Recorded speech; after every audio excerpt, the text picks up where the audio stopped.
प्रत्येक वर्षीप्रमाणे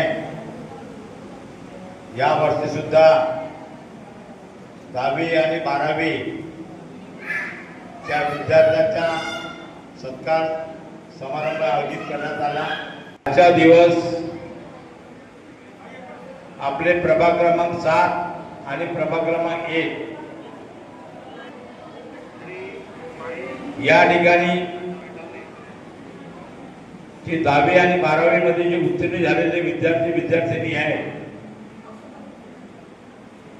याच्या सत्काराचा कार्यक्रम। प्रत्येक वर्षी आपण सत्कार का करतो? आता आपल्या प्रभागाचे विद्यमान नगरसेवक कमल साठवले यांनी सांगितलं की जीवनामध्ये जर संघर्ष करायचा असेल, नाव कमवायचं असेल तर शिक्षणाचा पाया हा अतिशय महत्वाचा आहे।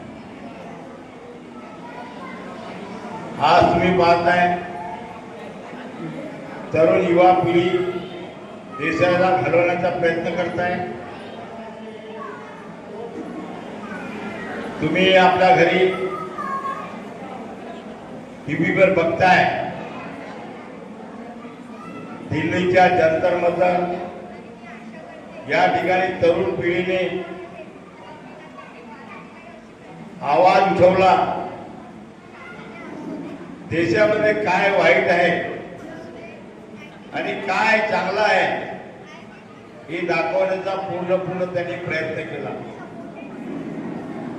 आपण अभ्यास करतो, अभ्यास करून परीक्षेला सामोरं जातो। आता तुम्ही बघितलेले आहे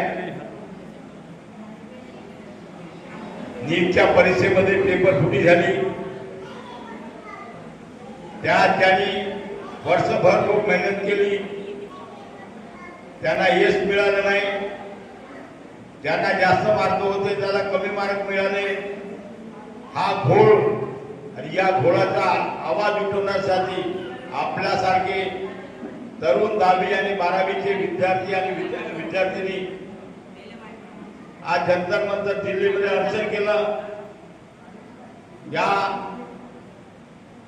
सरकारने, या सरकारचे जे कर्मचारी आहेत, पोलीस विभागाचे लोक, त्यांनी अमानुष या जवान, या जे बिचारे एकदम त्यांच्या मनात कोणत्या प्रकारचा कपट नाही असे निरागस 10वी 12वीच्या मुलांना बेदम मारण्यात आलं। आणि गेल्या सातत्याने 25 वर्षापर्यंत त्यांनी अनशन केला, परंतु या अमानुष सरकारने त्यांनी अन्याय केला मुला मुलींवर। त्यांना शेवटी या तरुण पिढीच्या समोर झुकावं लागले। जे शालेय शिक्षण केंद्राचे मंत्री होते त्यांनी त्यांना राजीनामा द्यावा लागला। ही युवा शक्तीची ताकद आहे। आम्ही सुद्धा राजकारणात आलो, आम्हाला असं वाटतंय की आम्ही ज्या प्रभागात आम्ही काम करतोय, ज्या प्रभागामध्ये मुलं मुली शिकत आहेत त्यांना कुठे बढावा मिळाला पाहिजे। ते मोठे IAS ऑफिसर असो, मोठे मोठे कमांडर झाले पाहिजे, विद्यार्थ्यांनी IAS परीक्षा पास झाली पाहिजे, याचा ध्यास माझ्या मनात नेहमी असतो। आणि मी प्रत्येक वर्षीला आपल्या प्रभागातील जे विद्यार्थी 10वीत 12वीत आहेत ते किती पर्सेंटेज घेऊन ते थर्ड क्लासमध्ये जरी पास होत असले किंवा फर्स्ट क्लास किंवा मेरिटमध्ये जरी असले तर एका बेंचावर बसवून त्यांचा आम्ही आदर सत्कार करतो। आमचा उद्देश एकच आहे की ज्या विद्यार्थ्यांनी जास्त मार्क घेतलेले आहेत त्यांच्या अनुकरण कमी मार्क घेतलेल्या विद्यार्थ्यांनी करावा। समोर भविष्यात मी कसे जास्त मार्क घेईन, माझ्या आई वडिलांनी कशा प्रकारे हा लपट्टा करून मला शिकवलाय, या आपल्या एरियामध्ये काही फारसं काही धनाढ्य लोक नाही, गरिबाचे लोक इथे शिकतायत। त्यामुळे त्या मुलांच्या आई वडिलांची जे अशी आकांक्षा असते ती पूर्ण करण्यासाठी आपल्याला कठोर प्रयत्न करावे लागतील. Lavanya Asole. I was in Suntrack School Pursuit 95.8%. I give the total credit of this mark to my parents who supported me in such a good way as well as my mentors. And I will also like to appreciate such a programs which give motivation to students like us to perform well in our exams. At last, I would like to congratulate all the students like me.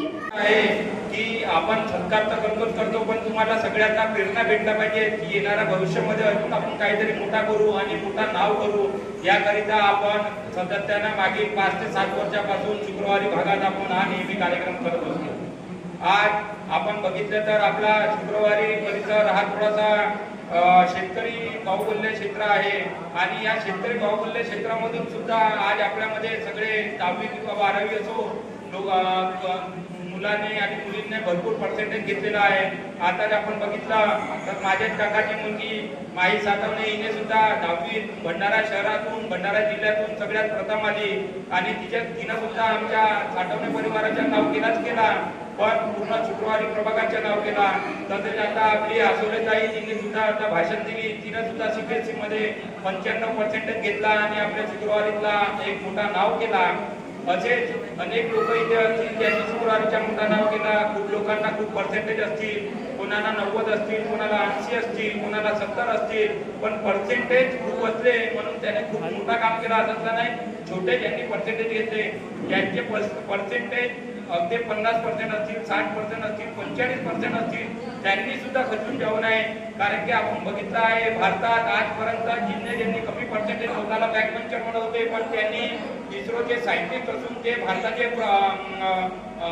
President झाले होते. त्यांनी सुद्धा बहुत मोठा नाव केला आणि आपण खूप असे लोक आहेत ज्यांची आपण प्रेरणा घेऊ शकतो. मी सगळ्यांना शुभेच्छा देतो की त्यांनी 10वी आणि 12वी मध्ये चांगले पर्सेंटेज घेऊन उत्तीर्ण झाले.